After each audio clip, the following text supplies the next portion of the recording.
ಇಂದು ವಿಶ್ವದಾದ್ಯಂತ 12ನೇ ಯೋಗ ದಿನಾಚರಣೆ ಆಚರಿಸಲಾಗುತ್ತಿದೆ. ಕೋಲ್ಕತ್ತಾದ ಐತಿಹಾಸಿಕ ರೆಡ್ ರೋಡ್ನಲ್ಲಿ ಪ್ರಧಾನಿ ನರೇಂದ್ರ ಮೋದಿ ಯೋಗ ಮಾಡಿದ್ದಾರೆ. ಈ ವೇಳೆ ಮೋದಿ ಜೊತೆಗೆ 30,000 ಜನರು ಯೋಗ ಮಾಡಿದ್ದಾರೆ. ಅಲ್ಲದೆ ರಾಜ್ಯದಲ್ಲೂ ವಿಶ್ವ ಯೋಗ ದಿನಾಚರಣೆಯನ್ನ ಯಶಸ್ವಿಯಾಗಿ ಆಚರಿಸಲಾಗಿದೆ.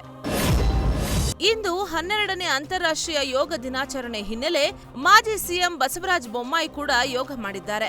ತಮ್ಮ ನಿವಾಸದಲ್ಲಿ ಯೋಗ ಮಾಡುವ ಮೂಲಕ ಯೋಗ ದಿನಾಚರಣೆಯನ್ನ ಆಚರಿಸಿದ್ದಾರೆ.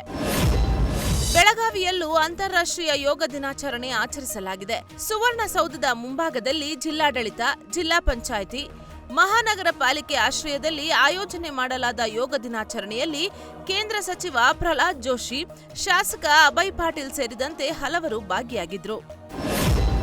ನೀಟ್ ಪರೀಕ್ಷೆ ಹಿನ್ನೆಲೆ ಬೀದರ್ ನಗರದಲ್ಲೂ 17 ಪರೀಕ್ಷಾ ಕೇಂದ್ರಗಳನ್ನು ಸ್ಥಾಪನೆ ಮಾಡಲಾಗಿದೆ.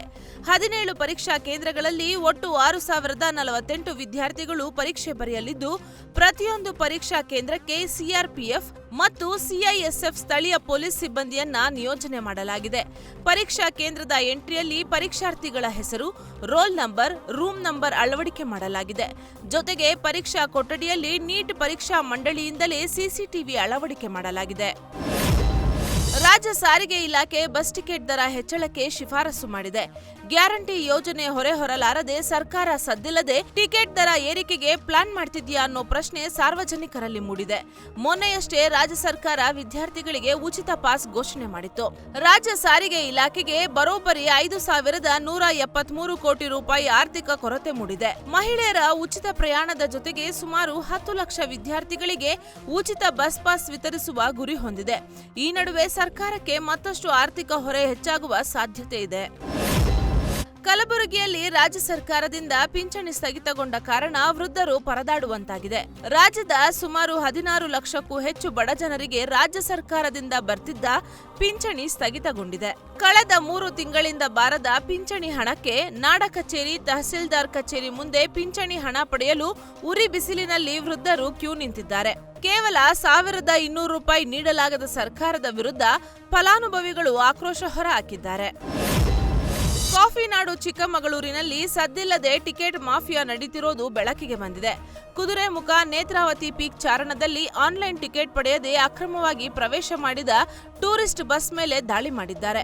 ಬೆಂಗಳೂರು ಮೂಲದ ಚಾರಣ ಸಂಸ್ಥೆಯಿಂದ ಟಿಕೆಟ್ ಇಲ್ಲದೆ ಟೂರ್ ಪ್ಯಾಕೇಜ್ ಅಡಿಯಲ್ಲಿ 80ಕ್ಕೂ ಹೆಚ್ಚು ಪ್ರವಾಸಿಗರು ಬಂದಿದ್ರು. ಹಳೆ ಗುರುತಿನ ಚೀಟಿ ದುರ್ಬಳಕೆ ಮಾಡಿ ಹೊಸ ಪ್ರವಾಸಿಗರಿಗೆ ಆನ್ಲೈನ್ ಟಿಕೆಟ್ ನೀಡಿದ್ರು. ಈ ಬಗ್ಗೆ ಮಾಹಿತಿ ತಿಳಿದ ಕೂಡಲೇ ಅಧಿಕಾರಿಗಳು ಟಿಕೆಟ್ ಪರಿಶೀಲನೆ ಮಾಡಿದ್ದಾರೆ. ಈ ವೇಳೆ ಚಾರಣ ಸಂಸ್ಥೆಯ ಕರಾಳ ದಂಧೆ ಬಯಲಾಗಿದೆ. ಇನ್ನು ಖಾಸಗಿ ಸಂಸ್ಥೆಗಳ ಜೊತೆ ಅಧಿಕಾರಿಗಳು ಕೈಜೋಡಿಸಿರುವ ಶಂಕೆ ಕಂಡುಬಂದಿದೆ. ಚಿತ್ರದುರ್ಗದ ಚಳ್ಳಕೆರೆ ನಗರದಲ್ಲಿ ಕರಡಿ ಪ್ರತ್ಯಕ್ಷವಾಗಿದ್ದು ಸ್ಥಳೀಯರಲ್ಲಿ ಆತಂಕ ಮೂಡಿದೆ.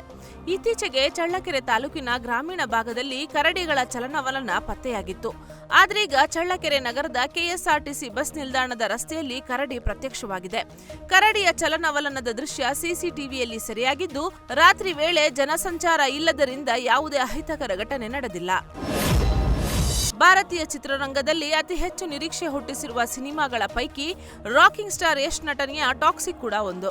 ಟಾಕ್ಸಿಕ್ ಸಿನಿಮಾ ಘೋಷಣೆಯಾದ ಆರಂಭದಿಂದಲೇ ಭಾರೀ ಸದ್ದು ಮಾಡಿತ್ತು.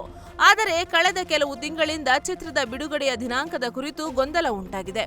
ಇಂದು ಟಾಕ್ಸಿಕ್ ಟೀಮ್ ಬಿಗ್ ಅಪ್ಡೇಟ್ ನೀಡಲಿದ್ದು, toxic cinema release date announce ಮಾಡೋ ಸಾಧ್ಯತೆ ಇದೆ.